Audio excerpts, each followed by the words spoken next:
लोकांची आज इज्जत काढतायत. माझ्या आदिवासी बांधवांना बोलतायत 3-4 आदिवासी बांधव गेल्याने मला फरक नाही पडत, इज्जत काढतायत.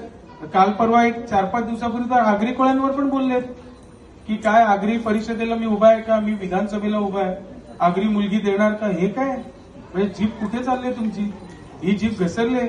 मी तर त्यांच्यासोबत जे थोडेफार आपले आहेत मराठी, आगरी, कोळी, कराडी, आदिवासी लोक, मी त्यांना प्रश्न केला की तुम्ही कसे त्यांच्यासोबत राहता.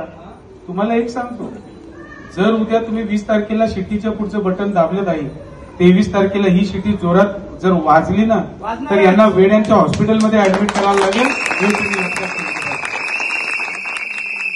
म्हणजे हे मी अजिबात याच्यासाठी बोलत नाही. आज तुम्ही इथे उभ्या राहून ऐकताय, एवढा वेळ थांबलाय, हे तुम्ही प्रेमापोटी थांबलाय. हे काय आपण कुठे कोणाला काही अभिवचन दिलंय काय, ते इलेक्शन आले की आई खूप मोठ्या मोठ्या गोष्टी करतात असे बोलतात की जसं काय आपल्या इथे चांदीच पसरवले असं बोलतात.